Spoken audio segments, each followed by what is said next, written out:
Praise the lord. యేసునామ స్మరణ అనే ఉదయకాల కార్యక్రమానికి మీ అందరికీ ఆహ్వానం అండి. ఈ ఉదయకాలం ఎలాగున్నారు? నేను ఈరోజు ప్రార్థన కొండకు వచ్చాను. ఈరోజు ఇక్కడ నుంచి ఒక వాగ్దానం విందాము. దినవృత్తాంతములు 2వ గ్రంథము 31వ అధ్యాయం 21వ వచనం. తన దేవుని ఆశ్రయించుటకై దేవుని మందిర సేవ విషయమందేమి, ధర్మశాస్త్ర విషయమందేమి, ధర్మమంతటి విషయమందేమి తాను ఆరంభించిన ప్రతి పని అతడు హృదయపూర్వకంగా జరిగించి వర్ధిల్లెను.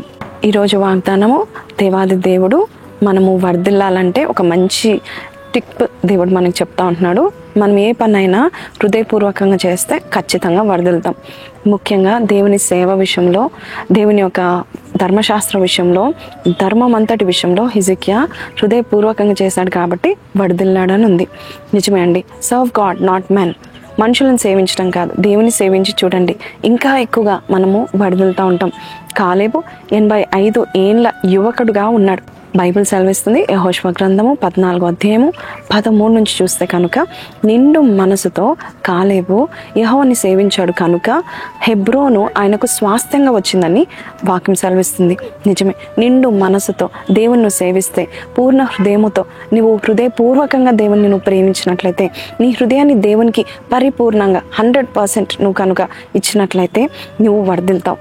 కాలేబు ఒక జయశీలుడుగా ఉన్నాడు. కాలేబు బాధితుడుగా లేడు, కానీ కాలేబు విజయశీలుడుగా ఉన్నాడు, విజేతగా ఉన్నాడు. He's not a victim, he's a victor. ఈరోజు దేవాది దేవుడు చెప్తా ఉంటున్నాడు, మనం వర్ధిల్లాలన్నట్లయితే దేవుని హృదయపూర్వకంగా అనుసరించాలి, హృదయపూర్వకంగా ప్రేమించాలి, హృదయపూర్వకంగా సేవించాలి. మన జీవితాల్లో మనము ఎంత 100% దేవునికి ఇస్తే అంత 100% ఫ్రూట్స్ని మనం పొందుకుంటూ ఉంటాం. అమాజ్యా అనే ఒక రాజు ఉన్నాడు. ఆయన యథార్థంగా జీవించాడు, కానీ హృదయపూర్వకంగా పూర్ణ హృదయంతో దేవుని అనుసరించలేదు అని వాక్యం సెలవిస్తుంది. అయితే ఆయన జీవితం ఎలాగైపోయిందో బైబిల్ కూడా మనకి క్లియర్గా తెలియపరుస్తూ ఉంది. మనము కూడా ఈరోజు వర్ధిల్లాలంటే దేవాది దేవుడు చెప్తున్నాడు, నన్ను హృదయపూర్వకంగా సేవిస్తే చాలు, 100% నువ్వు నాకు ఇస్తే చాలు, నీవు ఖచ్చితంగా వర్ధిల్తావు. ఏ పనిలో అయినా నువ్వు వర్ధిల్తావు.